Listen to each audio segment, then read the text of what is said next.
So I'm looking at the synthesis of ATP, and you realize that this layer that is created by the body that we don't really know that much about actually keeps a differential between protons. So there's under and the bottom of the layer, there's an overabundance of protons, and above that, this shield keeps protons from moving up. And so that is the force that drives the little machine that makes ATP.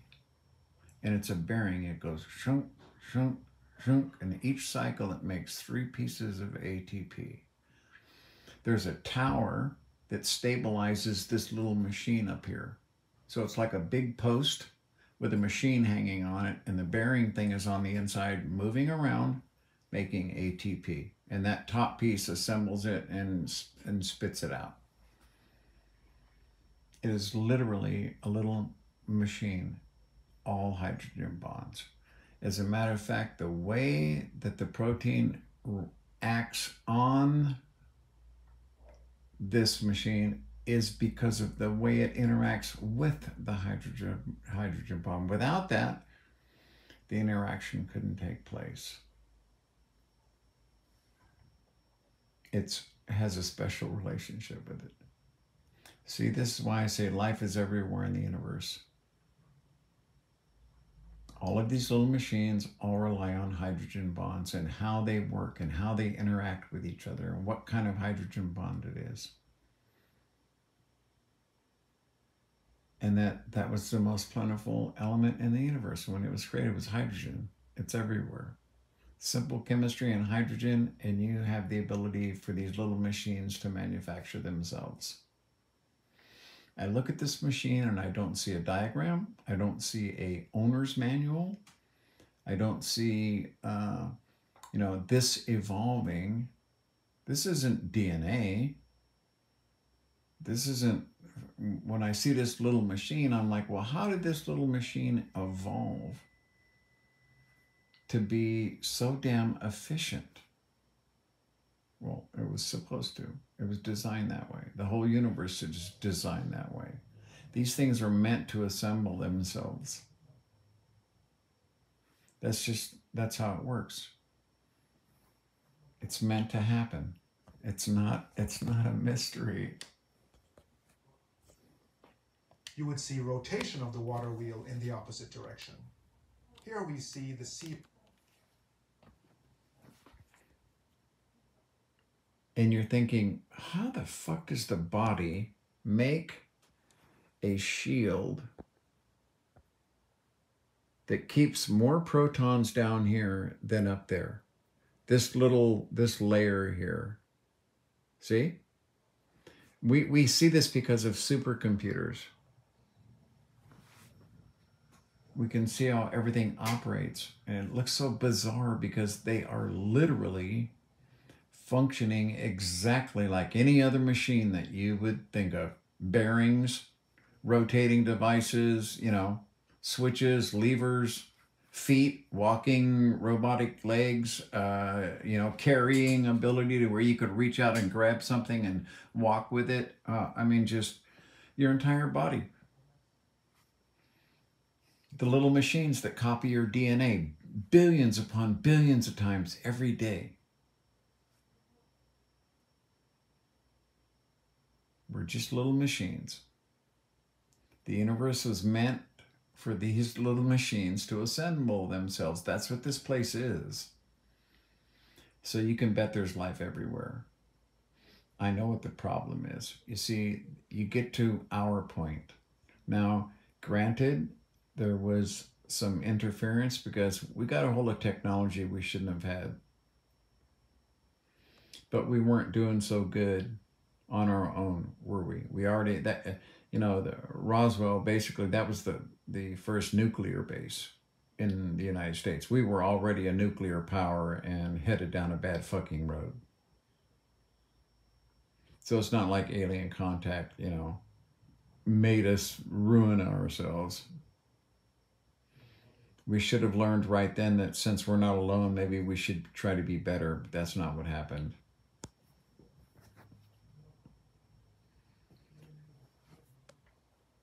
We're just little machines. The universe is probably just stuffed with life. Just trillions of different life forms in the universe. Billions upon billions upon billions of sentient beings that are just like us. They exist, they contemplate the universe.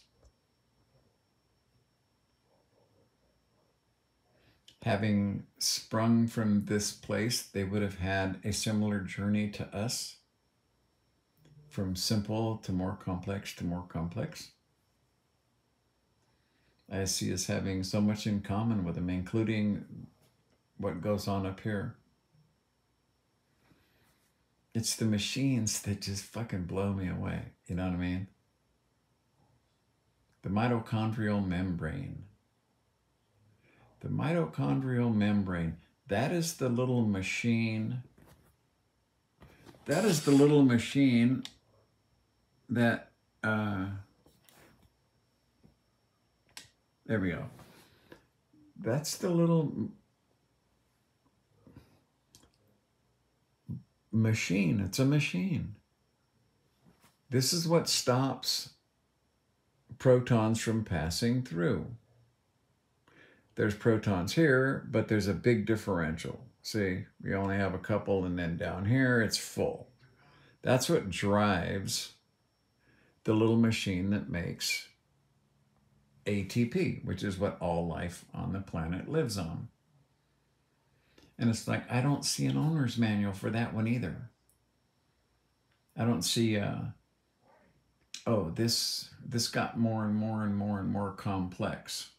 Okay, now you're starting to stretch probability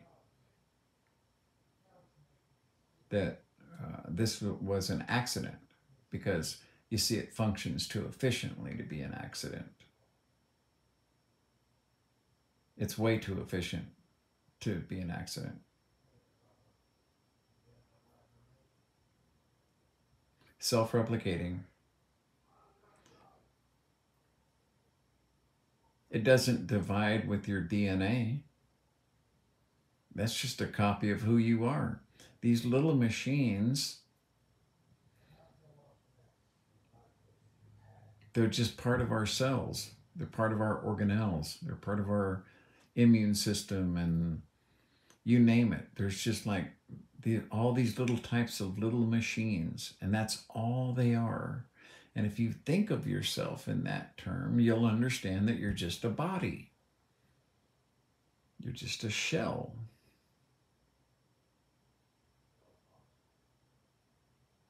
No different than an IBM, you know, or a 327 with a 4-barrel. It's just more complex machine than those.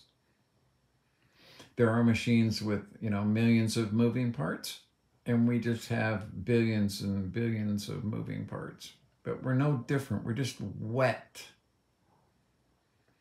We're a wet machine, because the superfluid that is basically the water in our body, when you eat, and all of the material that your body needs to survive is in that fluid. And when your little DNA machine that copies your DNA needs material, it's drawn from that superfluid. How does it do that? It's when you see it function in a supercomputer, it's like, you know, the proteins and the amino acids are all cooperating.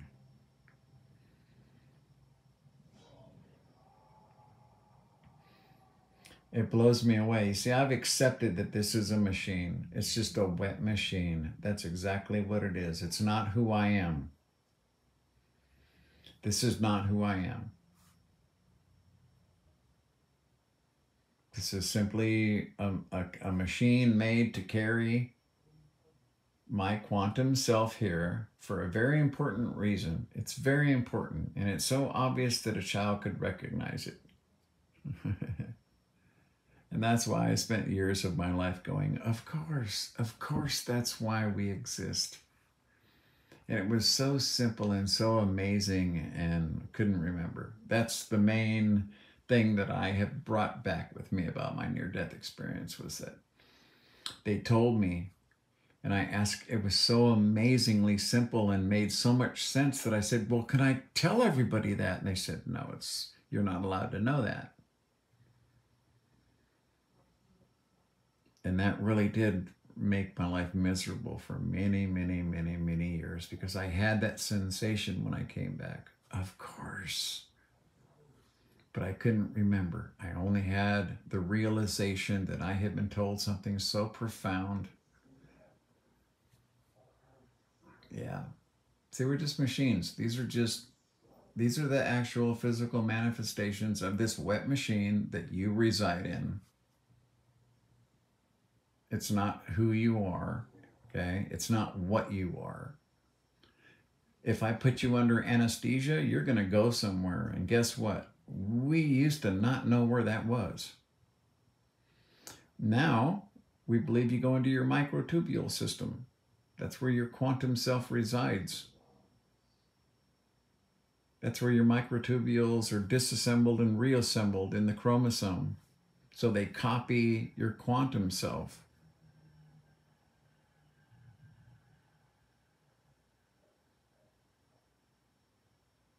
You can be cut in half under anesthesia. You don't feel it because you are not there. Your brain is literally dead.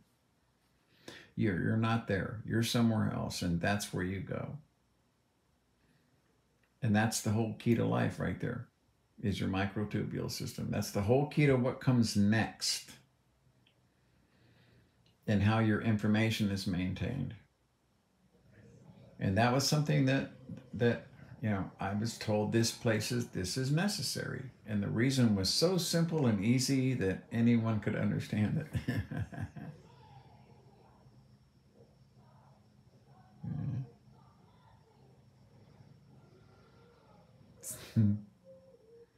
I still can get the hair on the back of my neck stand up when I think about the feelings I had when they told me that, and what I carried with me for years as a child.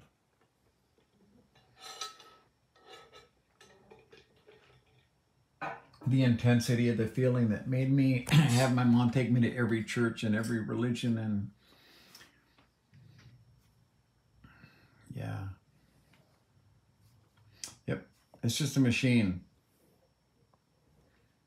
It's a machine. That's what it is. These little things just wiggle around like that. You know what I mean? Who knows what they're doing? Maybe they're having a conversation. Fuck, I don't know. But they can keep protons from passing through and keep that differential going so that your little machine that makes ATP can be powered by this river of photons. That's what that is. It's just a machine.